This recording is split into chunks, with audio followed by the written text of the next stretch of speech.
बिस्मिल्लाहिर्रहमानिर्रहीम। अस्सलाम वालेकुम। आज हमारी जो किचन में बन रहा है, उबलते पानी में रोटी को डालें और कमाल देखें। तो आज हम बनाने जा रहे हैं, उबलते पानी में रोटी को डाल लेते हैं। तो ये देख लें, ये मैंने पानी को रख लिया है उबलने के लिए, और ये हमने आटा लिया है गूंदने के लिए। ये मैंने मैदा लिया है, आप सिंपल सा आटा भी ले सकते हैं, जिसमें जो घर में रोटियां जिसे बनाते हैं वो हम ले सकते हैं। लेकिन मैंने ये 1 कप मैदा लिया है, और ये चुटकी मैंने डाली है इसमें नमक की। तो इसे सिंपल पानी से गूंद लेते हैं। ये हमने आटा गूंथ लिया है, और 5 मिनट का इसे रेस्ट दे देते हैं। ये जो हमारी प्लेट है, हम एक प्लेट लेंगे और इस पे थोड़ा सा हम ये ऑयल है ये डाल लेते हैं। घी हो आपके पास या ऑयल हो, ये अच्छे से इस प्लेट पे लगा लेना है।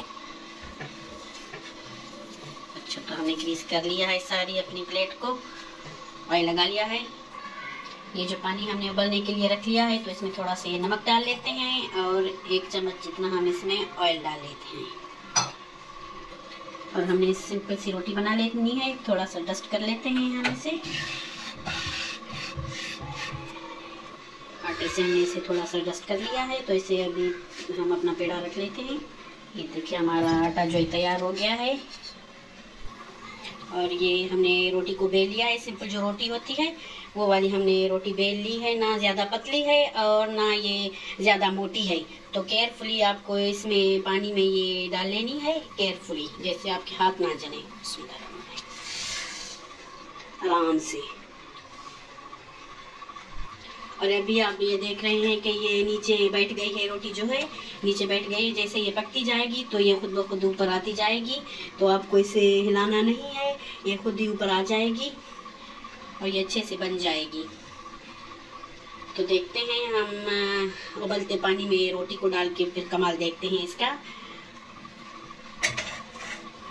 और चम्मच की मदद से या किसी की मदद से आप इसे ऐसे प्रेस करते जाएं, और ये देखें अभी ऊपर आ गई है। तो ये देख लें, तो ये यहाँ पे रख लेते हैं, और ये हम अपनी दूसरी रोटी जो है वो इसके ऊपर डाल लेते हैं।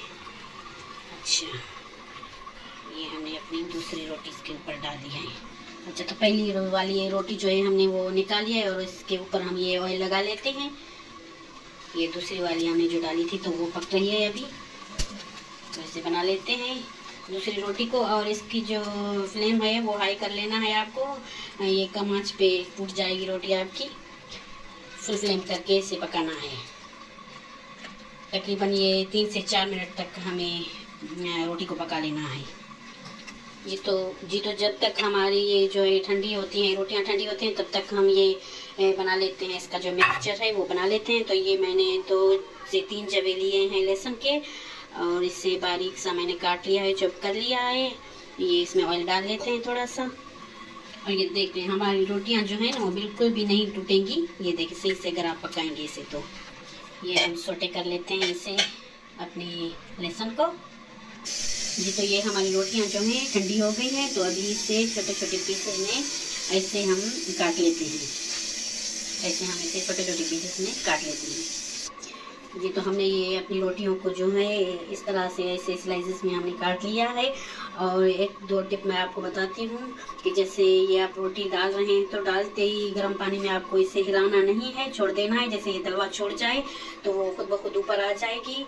और ये जो रोटियां हैं आपको कट करनी है जब ये ठंडी हो जाएं, उसके बाद आपको कट करनी है। गरम गरम को कट करेंगे तो वो टूट जाएंगी, तो वो कट बिल्कुल भी नहीं होंगी।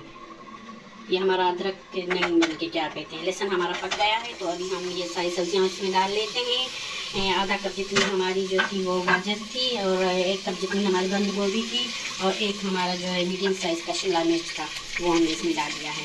1 चुटकी हम नमक की इसमें डाल लेते हैं, और ये हम कुटी लाल मिर्च डाल लेते हैं। अगर आप बच्चों के लिए बना रहे हैं तो इस तरह से आप अपनी टेस्ट के हिसाब से लीजिए, कम डालें। और थोड़ी सी मैं ये लाल मिर्च ले रही हूँ, अच्छे से मिक्स कर लेते हैं, पका लेते हैं ये। और जैसे सब्जियाँ थोड़ी सी सॉफ्ट हो जाएं, बिल्कुल ऐसे जैसे फुल गलाते हैं वैसे नहीं गलानी।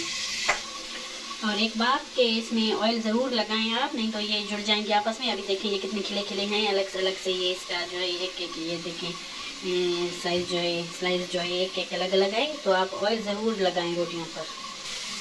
1 चम्मच जितना ये इसमें जाएगा सोया सॉस, और 1 ही चम्मच जितना जाएगा चिली सॉस, और ये सिरका, सफ़ेद सिरका विनेगर जाएगा। अच्छे से मिक्स कर लेते हैं।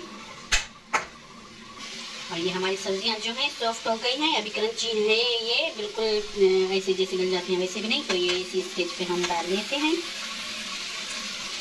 और इसे अच्छे से मिक्स कर लेते हैं हल्के हाथों से। इसे अच्छे से मिक्स कर लेते हैं और 2 मिनट तक हम इसे कुक कर लेते हैं। आप चाहें तो इसमें चिकन डाल सकते हैं और टमाटो केचप भी आप इसमें डाल लें। टमाटो केचप मेरे पास अवेलेबल नहीं था तो मैंने इसलिए नहीं डाला। और आप चिकन भी इसमें डालें, बहुत मज़े की लगती है। मैंने ये एक बार ट्राई की, पकाकर ट्राई की मैंने, खाकर फिर आप लोगों के साथ मैं इसकी रेसिपी शेयर कर रही हूँ। ये मैं दूसरी मरतबा बना रही हूँ जी। तो 3 से 4 मिनट हमने इसे पका लिया है और आपको जैसे इसमें डालनी है तो फिर हिलाते जाना है, नहीं तो ये तवे में लग जाएगी। चलिए तो डिश आउट कर लेते हैं इसे। देख लें, ये माशाल्लाह से हमारी रेसिपी बनके तैयार हो गई है, बहुत मज़े की और बहुत खूबसूरत। ये देख लें कितनी अच्छी लग रही है माशाल्लाह से, बहुत लजीज बनी थी। मैंने एक बार पहले बनाकर खाई, फिर आप लोगों के साथ ये मैंने शेयर की है रेसिपी। बहुत मज़े की जो है हमारी रेसिपी बनके तैयार हो गई है और बहुत टेस्टी, बहुत लजीज है। ये देखिए माशाल्लाह से बड़ों को, बच्चों को बहुत पसंद आने वाली है, बहुत लजीज है। ज़रूर आप लोग भी ट्राई कीजिए और बहुत जल्दी से बन जाती है। अगर आपको ये मेरी रेसिपी अच्छी लगी है तो शेयर करें, लाइक करें और मेरे चैनल को ज़रूर से सब्सक्राइब करें। और सब्सक्राइब करना बिल्कुल ना भूलिए। मुझे दीजिए इजाज़त, मुझे अपनी दुआ में याद रखिए। अल्लाह हाफिज़।